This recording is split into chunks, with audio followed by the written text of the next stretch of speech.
چھوڑ کر کلمے کے بھی خلاف ہے۔ جی آقا صلی اللہ علیہ وسلم نے بیت اللہ شریف کی طرف یہ شہادت کی انگلی کر کے فرمایا تھا، اے کعبہ مجھے تیرے رب کی قسم ہے، تیری شان یہ ہے کہ ساری کائنات کا تو قبلہ ہے، ساری انسانیت مسلمان جو ہیں وہ تیری طرف رخ کر کے نماز ادا کرتے ہیں اور تو اللہ کو سجدہ کرتے ہیں تیری طرف رخ کر کے۔ اگر یوں کہہ لیں حضرت سیدنا سلیمان علیہ السلام سے لے کر حضرت عیسیٰ علیہ السلام سے پہلے تک جو ہیں وہ لوگ بیت المقدس کو قبلہ انہوں نے بنایا، مگر حضرت سیدنا آدم علیہ السلام سے لے کر حضرت ابراہیم علیہ السلام تک اور پھر آقا علیہ السلام سے لے کر آج تک بیت اللہ شریف کعبہ شریف قبلہ ہے۔ تو سب سے زیادہ جو قبلہ ہے وہ قبلہ اول تو بیت المقدس کو کہتے ہیں، مگر سب سے پہلا قبلہ بیت اللہ شریف ہے۔ تو فرمایا اے بیت اللہ، کائنات کا اور انسانیت کا پہلے مذاہب کا تو کعبہ اور سجدہ گاہ رہا ہے، تیری عزت کا عالم یہ ہے کہ بیت المعمور بھی تیری بالکل سیدھ میں بنا ہوا ہے، رب کائنات کو اتنی تیری فضیلت کا اندازہ ہے، اس کے باوجود مجھے اس رب کی قسم ہے ایک بندہ مومن کی شان تجھ سے کہیں زیادہ ہے۔ آقا علیہ السلام کا یہ فرمانا کہ ایک مسلمان کی بندہ مومن کی شان بیت اللہ سے زیادہ ہے۔ ہم بیت اللہ جانے کے لیے تڑپتے ہیں، ہم بیت اللہ شریف کے غلاف کو پکڑ کر اسے، جیسے کہ جناب ہمارے محمد علی صاحب بھی نعت میں فرما رہے تھے اور اظہار کر رہے تھے محبت کا، بڑی بات ہے، ہم بیت اللہ شریف کا تصور کر کے تسکین پاتے ہیں، بیت اللہ شریف کا دیدار کر کے ہماری دعائیں قبول ہوتی ہیں، ہمارے گناہ بخشے جاتے ہیں، پر وہ جس کے اندر رب بستا ہے بندہ مومن، ہم اسے بے توقیر کرتے چلے جائیں، ایسا نہیں ہو سکتا۔ آقا علیہ السلام نے ایک حدیث قدسی بیان فرمائی، آقا علیہ السلام فرماتے ہیں، اللہ فرماتا ہے قلب المؤمن عرش اللہ، بندہ مومن کا دل اللہ کا عرش ہے۔ اگر کوئی بیت اللہ شریف کے اندر کہنا کہ وہاں اللہ بستا ہے تو یہ حرام ہے ہم پر، اور اگر ہم یہ کہیں بندہ مومن کے اندر اللہ کا گھر ہے تو یہ حرام نہیں، عین اللہ کی شان ہے، کیونکہ اللہ تعالیٰ نے خود فرمایا۔ تو جس انسان کے اندر رب بستا ہو تو وہ انسان کتنا صاحب عظمت ہوگا۔ بیت اللہ کو اللہ تعالیٰ نے اپنا گھر ڈکلیئر کیا، ہم اس کی بے انتہا عزت کرتے ہیں، ہم اس کی طرف پیٹھ کرنا برداشت نہیں کرتے، ہم اس کی طرف ٹانگیں کرنا برداشت نہیں کرتے، ہم اس کی طرف تھوکنا برداشت نہیں کرتے، اور ہم کر بھی نہیں سکتے۔ ایک مسلمان جو ہے وہ پیکر ادب ہوتا ہے۔ تو بیت اللہ کی جتنی شان ہے کیونکہ وہ اللہ کا گھر ہے، تو جو اللہ کا حقیقی گھر ہے قلب مومن،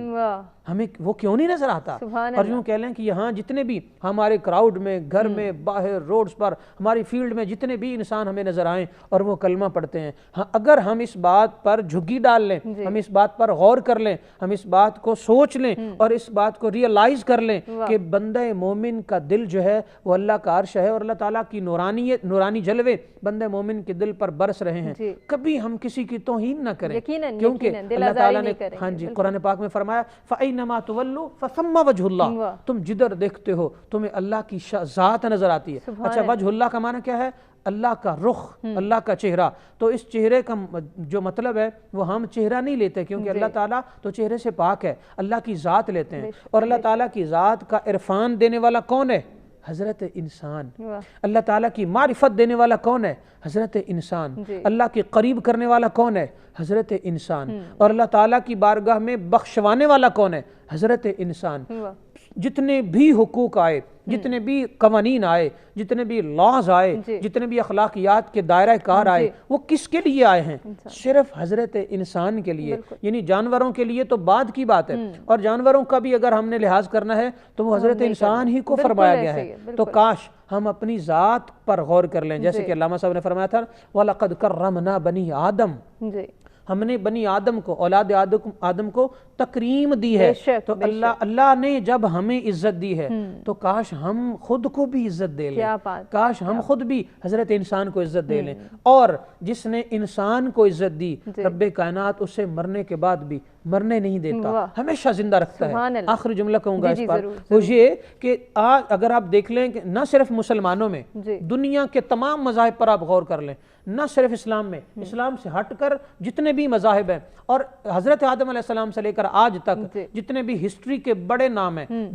دیگر مذاہب کے وہ دیوتا ہیں، دیگر مذاہب کے لوگ ان کی پوجا کرتے ہیں۔ بھلا کیوں کرتے ہیں؟ جس نے بھی جس مذہب میں رہ کر جتنے زیادہ انسانوں کو عزت دی ہے، جتنے بڑے پیمانے پر انسانوں کو عزت دے کر ان کی خدمت کی ہے، اللہ نے اس کا نام اتنا ہی زیادہ زندہ کر دیا ہے۔ اور وہ تو کفر پر مرے، پر اسلام کے اندر جو انسانوں کی جتنی بڑے پیمانے پر خدمت کرے گا وہ اتنا ہی بڑا صاحب عزت ہو جائے گا۔ اس کا نام اللہ تعالیٰ ہمیشہ انسانوں کی زبانوں پر جاری کر دے گا، ہسٹری میں اس کا نام رکھ دے گا، اور قیامت تک بھی اللہ تعالیٰ اس کا نام زندہ رکھے گا، اور قیامت کے دن لوگوں کو بتائے گا یہ وہ انسان ہے جس کا نام داتا علی حجویری ہے، کیونکہ اس نے لاکھوں انسانوں کو مسلمان کیا۔ یہ وہ ہے جو خواجہ معین الدین چشتی اجمیری ہے جس نے 90 لاکھ کو مسلمان کیا۔ یہ وہ ہے جو حضرت بری امام سرکار ہیں جو آقا علیہ السلام کی بارگاہ کے برگزیدہ ہیں، اور یہ وہ ہیں تاجدار گولڑا حضرت پیر مہر علی شاہ صاحب رحمۃ اللہ تعالی علیہ، کہ جنہوں نے اسلام کے اندر آقا علیہ السلام کی ختم نبوت کا دفاع کر کے بتایا کہ آقا علیہ السلام کے عاشق اور دیوانے اور اہل بیت اطہار کی عزت کا دفاع کرنے والے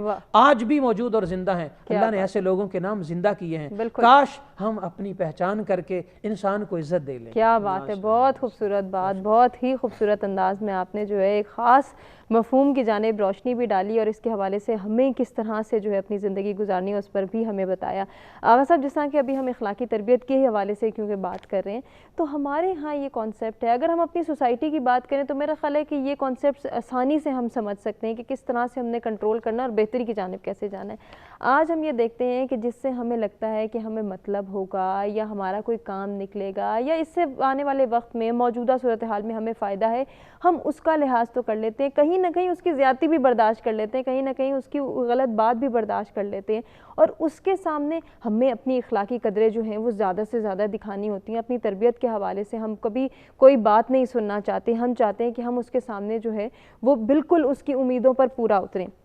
لیکن آقا علیہ السلام کی میرے سامنے ایک جو حدیث آتی ہے، حدیث مبارکہ جو سرکار دو عالم صلی اللہ علیہ وسلم کی ہے، اور اس کا مفہوم جب میں یہ دیکھتی ہوں تو وہاں پہ مجھے تھوڑی سی کنفیوژن آتی ہے کہ پھر ہم کس طرف جا رہے ہیں، اور ہماری تعلیمات کیا کہتی ہیں کہ جو تم سے تعلق توڑے اس سے جوڑو، جو تمہیں محروم کرے اسے عطا کرو، جو تم پر ظلم کرے اسے معاف کرو۔ ہم تو اس کے برعکس چل رہے ہیں، ہم کس طرح سے سمجھ سکتے ہیں؟ ماشاءاللہ، بہت خوبصورت آپ نے حدیث جس کے ریفرنس دیا، اور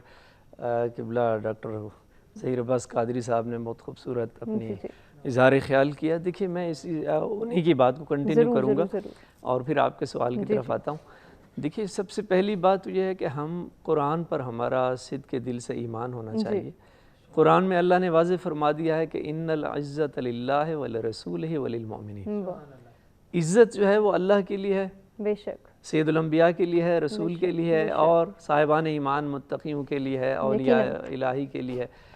تو وَتُعِزُّ مَن تَشَاءُ وَتُذِلُّ مَن تَشَاءُ، خدا کے ہاتھ میں جس کو عزت دے، جس کو ذلت دے اور رسوا کرے۔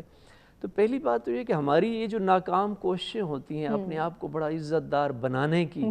اور اس کا ذریعہ ہم یہ اپنا رہے ہوتے ہیں کہ دوسرے کو ہم نیچا دکھائیں تاکہ ہم اسے بڑے بن جائیں، کبھی بھی ہم بڑے نہیں بنیں گے۔ جو دوسروں کو نیچے کر کے بڑا بننے کی کوشش کرے گا اللہ اس کو رسوا کرے گا، جیسے ڈاکٹر صاحب نے فرمایا ہے۔ دیکھیے یہ اللہ کا وعدہ ہے کہ من تواضع للہ رفعہ اللہ، جو اللہ کے لیے تواضع کرے گا، عاجزی اور انکساری دکھائے گا، اللہ اس کو اور بلند کرے گا۔ کیا بات ہے، اور یہ ہمارے اساتذہ یہ فرماتے تھے کہ پھلدار درخت جو ہوتا ہے وہ ہمیشہ زمین کی طرف جھکتا ہے۔ جس انسان کے اندر علم ہے، تقوی ہے، تو وہ چاہے جتنی عاجزی دکھائے گا اللہ اس کو شہر مشہور کرے گا، اس کو بلندیوں تک پہنچائے گا، اس کو معراج تک لے جائے گا۔ ماشاءاللہ، جی جی جی جی، جو عالی ظرف ہوتے ہیں ہمیشہ جھک کے ملتے ہیں، کیا بات، جو عالی ظرف ہوتے ہیں ہمیشہ جھک کے ملتے ہیں، کہ سراہی سر نگوں ہو کر بھرا کرتی ہے پیمانہ۔ کیا بات ہے، واہ واہ۔ اور ایسے واقع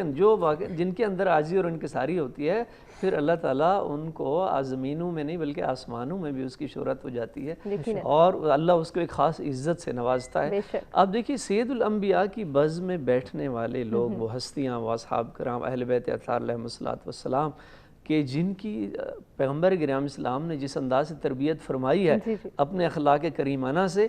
کہ جس کو سید الانبیاء اپنا بھائی کہہ دیں، مولا علی وہ قسیم النار والجنہ بن جاتا ہے، جنت اور جہنم کا تقسیم کرنے والا بن جاتا ہے۔ جو پیغمبر گرام اسلام کی عظیم بیٹی دختر ان کو کیا مقام ملتا ہے؟ سیدۃ نساء العالمین، عالمین کی عورتوں کی سردار بی بی بن جاتی ہے۔ ان کی رضا میں رب کی رضا، ان کی رضا میں ناراضگی میں رب کی ناراضگی۔ ہائے ہائے۔ اور جن کو اللہ کے رسول اپنے دوش پہ سوار کرا دیں وہ سیدہ شباب اہل جنہ بن جاتے ہیں، جوانان جنت کے سردار بن جاتے ہیں۔ غلام ایسا عظیم ہے کہ اگر غلام اذان دینے سے انکاری ہو جائے تو سورج طلوع نہیں کرتا۔ سبحان اللہ۔ یہ مقام ہے سید الانبیاء کی اس پاکیزہ بزم اور تربیت کا نتیجہ ہے کہ اللہ نے ایسی عظیم ہستیاں ان کی تربیت کے نتیجے میں۔ تو جو آپ نے بہت خوبصورت حدیث کی طرف اشارہ کیا، دیکھیے ہماری مشکل یہ ہے اس وقت سوسائٹی کے اندر کہ ہم دوسرے کی دل آزاری کرتے ہیں، اور حسد ہے ہمارے اندر، ہرس ہے، اور اس ہرس اور حسد کے نتیجے میں اگر کوئی اور ہم سے برداشت نہیں ہوتا کسی دوسرے کی تعریف ہو رہی ہے ہمارے ساتھ، یعنی اس حد تک ہم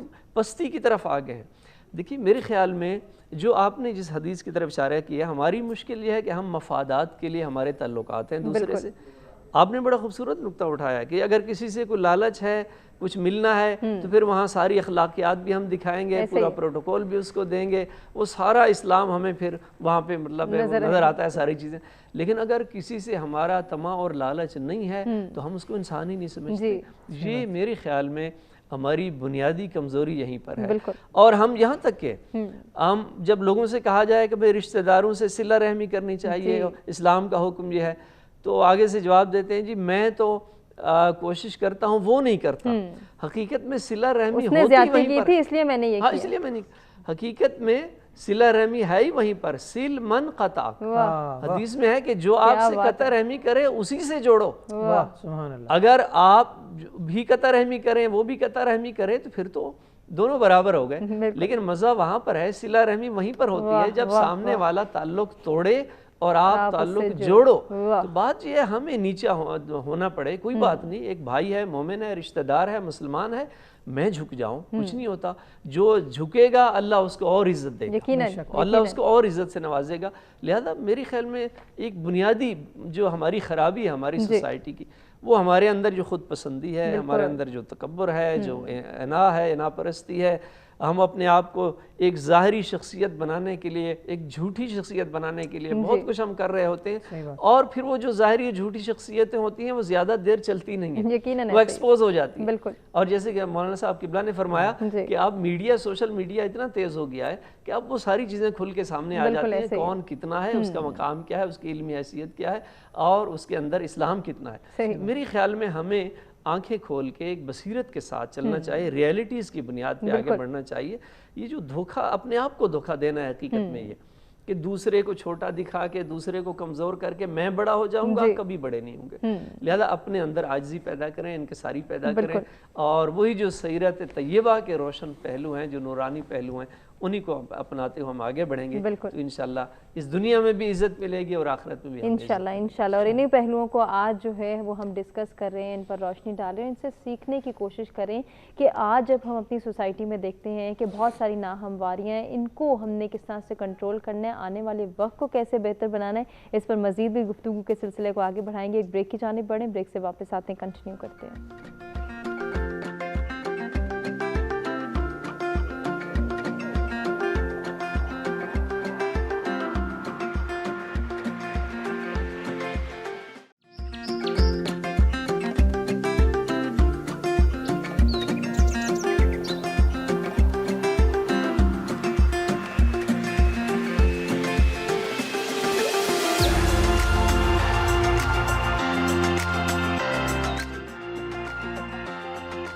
جی ویلکم بیک۔ سد سویرا میں ایک مرتبہ پھر سے آپ کو کہیں گے خوش آمدید۔ خوبصورت گفتگو کا سلسلہ جاری ہے، اخلاقی تربیت کے حوالے سے ہم بات کریں، اور اخلاقی تربیت کو حاصل کرنے کے لیے ہمارے لیے بہترین نمونہ عمل اور بہترین ذریعہ نبی پاک صلی اللہ علیہ وآلہ وسلم کی حیات طیبہ ہے، اس کی پیروی کس طرح سے کی جا سکتی ہے، اور موجودہ دور میں ہم اپنے معاشرے کے بگاڑ کو کس طرح سے جو ہے وہ سلجھا سکتے ہیں، سنوار سکتے ہیں، یہ ہم سب کی ذمہ داری ہے۔ اس ذمہ داری کو پورا کریں گے اخلاقی تربیت کے ذریعے ذریعے. تو اخلاقیات کی اہمیت کو جاننا قرآن و حدیث کی روشنی میں کتنا ضروری ہے، اس کی اہمیت پر زور ڈالنا کتنا ضروری ہے، ہم اس حوالے سے بھی گفتگو کر رہے ہیں. بریک پہ جانے سے قبل جو بات ہوئی تھی اسی سلسلے کو آگے بڑھائیں گے علامہ صاحب، چونکہ ہم جو ہے احادیث کی روشنی میں جو ہے کچھ مفہوم پر روشنی ڈال رہے تھے، کچھ ایسے کانسیپٹس کلیئر کرنے کی ضرورت ہے ہمیں کہ جو ہمارے معاشرے میں بگاڑ کا سبب بن رہے ہیں ان کو کلیئر کریں گے، ان میں سلجھاؤ لائیں گے، ان میں اگر ہم کسی حد تک کسی کوشش کے تحت ہم ان کو سلجھا سکتے ہیں، اس بگاڑ کو کم کر سکتے ہیں، تو میرا خیال ہے شاید یہ ہم سب کی بہتری کا ذریعہ اور نجات کا ذریعہ بھی بنے گا. 2 احادیث ہیں میرے سامنے جن کے مفہوم کے اوپر ہم جو ہے وہ تھوڑا سا ایمفسائز بھی کریں گے اور ہم کس طرح سے اپنی اخلاقی تربیت کو بہتر بنا سکتے ہیں. میں باری باری آپ دونوں سے اس کے حوالے سے بات کروں گی. ایک میرے سامنے کہ مومنوں میں سب سے زیادہ کامل ایمان والے وہ ہیں جو اخلاق میں سب سے اچھے ہوں. یہ فرمان ہے اس حدیث کا کہ جس کا ہم جب ترجمہ کرتے ہیں تو ہم یہ دیکھتے ہیں کہ کامل ایمان کو جو ہے وہ جوڑا گیا، یعنی کہ ایمان تب تک مکمل نہیں ہوگا جب تک اخلاق بہتر نہیں ہوں گے. جب یہ بات ہم دیکھتے ہیں کہ ہم اتنی بد اخلاقی اپنے معاشرے میں دیکھ رہے ہیں، کہیں نہ کہیں ہم خود بھی اس میں پارٹیسپیٹ کر رہے ہیں، کنٹریبیوٹ کر رہے ہیں کہ جہاں ہمیں نظر آتا ہے کہ ہم اس کو دبا سکتے ہیں، ہم اس کو 2 باتیں سنا سکتے ہیں، ہم دوسروں کے ساتھ بد اخلاقی سے پیش آتے ہیں. تو یہ تو بات ہمارے ایمان سے ریلیٹ ہو گئی. اگر ہم کامل ایمان والے ہی نہ رہے تو پھر دنیا اور آخرت دونوں بگڑتی ہوئی نظر آ جائے گی. صحیح بات ہے، آپ نے بڑی خوبصورت بات کی ہے اور یہ حدیث پاک بہت کچھ ہمیں بتا رہی ہے. یقیناً آپ نے ایک جملہ یہ بیان کیا ہے کہ ہمیں جو لگتا ہے کہ یہ ہم سے کمزور ہے اور ہم اسے دبا سکتے ہیں تو ہم دبا لیتے ہیں. میری نظر میں وہ انسانوں میں سے وہ طبقہ جس کو زیادہ دبایا جاتا ہے وہ عورت ہے، آج کے دور میں بھی اور پہلے زمانے میں بھی. حضور سید دو عالم صلی اللہ علیہ وآلہ وسلم نے عورتوں کے حوالے سے بہت زیادہ زور دیا ہے کہ انہیں حقوق دیے جائیں. یہی وجہ ہے کہ اللہ رب العالمین نے پوری سورۃ النساء عورت کے نام پر پوری سورت اتار دی ہے. عظمت عورت قرآن اتنی بیان کرتا ہے. عورت کی عظمت یہ ہے کہ عورت نام آ جائے تو اسی وقت شرم، حیا، پردہ داری اور پھر اس کی عزت جو ہے اس کا تصور قرآن سے ہمیں ملتا ہے. کیا ہم بھی عورت کو عزت دے رہے ہیں؟ یہ ایک کوسچن مارک ہے اور اس کا جواب نہ میں ہے، اللہ ماشاءاللہ، سوائے چند مثالوں کے. اس کے علاوہ ہمیں عورت کو ملتی ہوئی عزت نظر نہیں آتی. جبکہ اگر ہم اسلام کی بات کریں تو چونکہ تربیت کی بات ہو رہی ہے، حضور سید دو عالم صلی اللہ علیہ وآلہ وسلم کے گھرانے سے ہمیں پتہ چلتا ہے کہ سب سے بڑھ کر جو چیز انسان کو سنوارتی ہے وہ تربیت ہے. اور تربیت کیا ہے؟ آقا صلی اللہ علیہ وسلم شاہ فرمایا اطلب العلم من المہد الی اللحد. رب کائنات کے محبوب فرماتے ہیں علم حاصل کرو ماں کی گود سے لے کر قبر کی لحد تک. اچھا، ماں کی گود میں کون سا علم ملتا ہے بھائی؟ بچہ تو بولتا بھی نہیں، بچہ تو ہماری بظاہر دیکھنے کے حوالے سے وہ تو سمجھتا بھی نہیں چیزوں کو زیادہ تر. اس کے باوجود وہاں سے کیا سیکھا جاتا ہے؟ جیسے کہ حضرت علامہ عسکری صاحب نے فرمایا وہاں سے تربیت ملتی ہے. آج ہماری ماؤں، بہنوں، بیٹیوں کو اچھی سے اچھی تربیت دینے کی ضرورت ہے تاکہ وہ اچھی بہنیں بنیں، اچھی مائیں بنیں اور اچھے خاندانوں کے سلسلے آگے چلائیں. اور تربیت جاری بھی ہے، مگر اس کے باوجود یعنی عورت ہر شعبے میں ہے، عورت نے اچھی ڈگریاں کی ہیں، عورت اپنی جاب پر کھڑی ہے، عورتیں گھر چلا رہی ہیں، ایون عورتیں خاندان چلا رہی ہیں، ایون عورتیں آج بھی پورے قبیلوں کو سمیٹے ہوئے ہیں. میں آپ کو ایک بات عرض کروں، جو میرا تجربہ ہے وہ یہ ہے کہ مرد خاندان اور قبیلوں کو اکٹھا کر ہی نہیں سکتا. میرے تجربے کے مطابق نہیں کر سکتا. بھئی اگر کوئی دعویٰ کرے تو ہم اس کو سلام کرتے ہیں. قبیلوں کو جوڑنا، خاندان کو اکٹھا رکھنا اور سب کو ایک ہی پیار اور خاندان کی چھتری تلے جمع رکھنا، یہ عورت ہی کا کمال ہے، عورت ہی کا. جیسا کہ حضرت سیدہ خدیجہ الکبریٰ سلام اللہ علیہا اسلام کے پیچھے، اسلام کی کامیابی میں اگر کسی کا وہ جو صرف یعنی ان کی خدمات اگر بظاہر ہمیں نظر آتی ہیں، یوں کہہ لیں کہ فرنٹ پہ آقا علیہ السلام ہیں اور بیک پہ حضرت خدیجہ الکبریٰ ہیں. آقا علیہ السلام فرماتے ہیں محسنہ اسلام اگر کوئی ہے تو وہ حضرت سیدہ خدیجہ ہیں. اور جن کا نام لے کر بھی اسلام کے اندر یا اسلام کے ماننے والوں کے اندر ایک نیا جذبہ اسلام کے لیے ابھرتا ہے تو وہ کون ہے؟ وہ ایک عورت ہے، سیدہ خدیجہ الکبریٰ. آج دیکھنا یہ ہے کہ کہ کیا ہماری مائیں بہنیں بیٹیاں جو عورتیں ہیں ان کا اسلام کے لیے جذبہ کیسا ہے، اور اگر کم ہے تو سیدہ خدیجہ الکبریٰ کی سیرت کو پڑھا جائے۔ اسی طرح عورت نے اور مسلمان مومنہ عورت نے اسلام کو اتنی تقویت پہنچائی ہے کہ اگر اسی موضوع پر بات کی جائے تو کم از کم جو میرے نالج میں واقعات ہیں ان کی تعداد 7,000 سے زیادہ ہے کہ عورتوں نے کس انداز سے اسلام کو تقویت پہنچائی۔ دوسری بات یہ ہے کہ ماں کی گود میں جو آقا علیہ السلام نے فرمایا علم حاصل کرو تو وہ تربیت ہے۔ ہمارے ہاں تربیت کی کمی ہے، تربیت کا فقدان ہے، اور ہماری مائیں جو ہیں وہ اپنے بچوں کی تربیت تو کر رہی ہیں مگر انہوں نے سیرت خدیجہ کو نہیں پڑھا، انہوں نے سیرت عائشہ کو نہیں پڑھا، انہوں نے سیرت سیدہ فاطمہ الزہرا عابدہ زاہدہ صالحہ ان کی سیرت کو نہیں پڑھا، اور اس سیرت کو نہ پڑھنے کی وجہ سے بہت ساری کمیاں ہیں شخصیت کے اندر، بہت سارا فقدان ہے۔ اچھا اس کی وجہ سے وہ جو کمیاں ہیں وہ زندگی کے ہر پہلو پر ہمیں باقاعدہ نظر آتی ہیں، تو ان کمیوں کی وجہ سے بچوں کی تربیت نہیں ہو پاتی اور اخلاقی بگاڑ اوپر چلا جاتا ہے۔ وہی بیٹا جو کسی کے بیٹی کو یعنی اپنی بیوی کو آج مار رہا ہے، دیکھنا یہ ہے کہ اس کی ماں نے اس کی تربیت کیسے کی ہے۔ وہی بیٹا، میں یہ نہیں کہہ رہا کہ عورت کا قصور ہے، نہیں، عورت کو موقع دینا چاہیے اپنے شوہر کو، اپنے باپ کو، اپنے بھائی کو کہ عورت کی تربیت ہو سکے۔ آقا علیہ السلام کی سیرت پڑھیں، میں اللہ کا واسطہ دے کر کہوں گا اپنے سارے سامعین کو اور بالخصوص ماؤں بہنوں بیٹیوں کو کہ خدا کا واسطہ ہے، آپ پہلی کلاس سے لے کر آپ بی ایس آنرز تک بچوں کو پڑھائیں، آپ ایم فل کر لیں، آپ پی ایچ ڈی کر لیں، آپ جو کہہ لیں کہ ڈبل ڈاکٹریٹ کر لیں، آپ جو مرضی کر لیں، پر قرآن الحمد سے لے کر والناس تک ترجمہ و تفسیر کے ساتھ زندگی میں ایک بار ضرور پڑھ لیں۔ آپ پر فرض ہے کہ آپ اپنے بیٹے بیٹیوں کو کم از کم زندگی میں ایک بار قرآن پاک ترجمہ و تفسیر کے ساتھ خود پڑھیں گے تو بہت ساری الجھنیں پڑ جائیں گی۔ کسی اچھے جید عالم دین کے پاس، ہر محلے ہر مسجد کے عالم دین و خطیب صاحب ہر جگہ پر علماء موجود ہے لاکھوں کی تعداد میں، آپ ایک بار الحمد سے لے کر والناس تک ترجمہ و تفسیر کے ساتھ قرآن پڑھیں، ایک بار آقا علیہ السلام کی سیرت کا مطالعہ کر لیں، ایک بار صرف آپ سیدہ خدیجہ الکبریٰ، حضرت فاطمہ الزہرا، حضرت عائشہ رضی اللہ عنہم وسلام اللہ علیہن اجمعین، ان کی سیرت صرف ایک بار پڑھ لیں۔ اس کا فائدہ صرف آپ کو نہیں ہوگا، اس کا فائدہ آپ کی 3 نسلوں کو ہوگا۔ اگر آپ اپنی 3 نسلیں سنوارنا چاہتے ہیں، ایک وہ جو اس عورت کی اپنی اولاد ہے، ایک وہ جو اس کے بھائی ہیں ان کی بھی آگے نسل ہوگی، ایک ان کی اولاد کی اولاد ہوگی۔ میں آج بھی ان باتوں کو یاد رکھے ہوئے ہوں جو بچپن میں سکول بھی نہیں جاتا تھا تو میری ماں نے مجھے بتائی تھی، اور انہی کا اثر آج میری زندگی میں بھی ہے، انہی باتوں کا اثر، انہی بتائی تربیت کا اثر جو ہے وہ میں اگلی نسلوں میں بھی منتقل کر رہا ہوں۔ تو 3 نسلیں سنوریں گی اگر ماں باپ نے ٹینشن لے کر، پین لے کر اپنے بچوں کو ایک دفعہ قرآن و حدیث پڑھا لیا اور صرف ترجمہ تفسیر ہی پڑھا لیں، زیادہ کچھ نہ کریں۔ رہی بات عورت کے حق دینے کی، رب کائنات نے شاہ فرمایا یوصیکم اللہ فی اولادکم للذکر مثل حظ الانثیین، اللہ تعالیٰ تمہیں وصیت کرتا ہے کہ عورتوں تک بھی، یعنی مردوں کے ساتھ ساتھ عورتوں تک بھی ان کی وراثت کے حقوق پہنچاؤ۔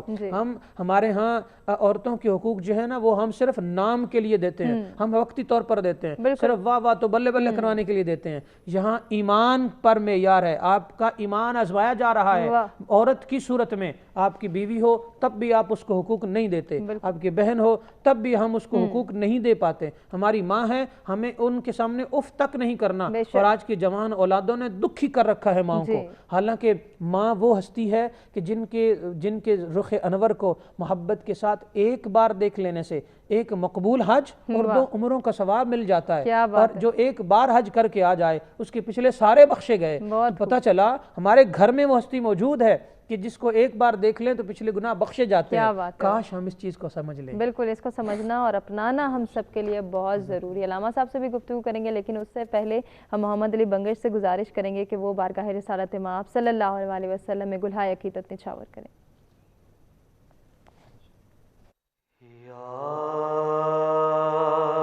محمد یا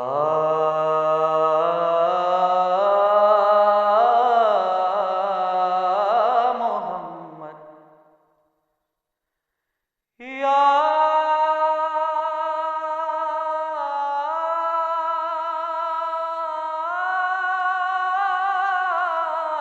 محمد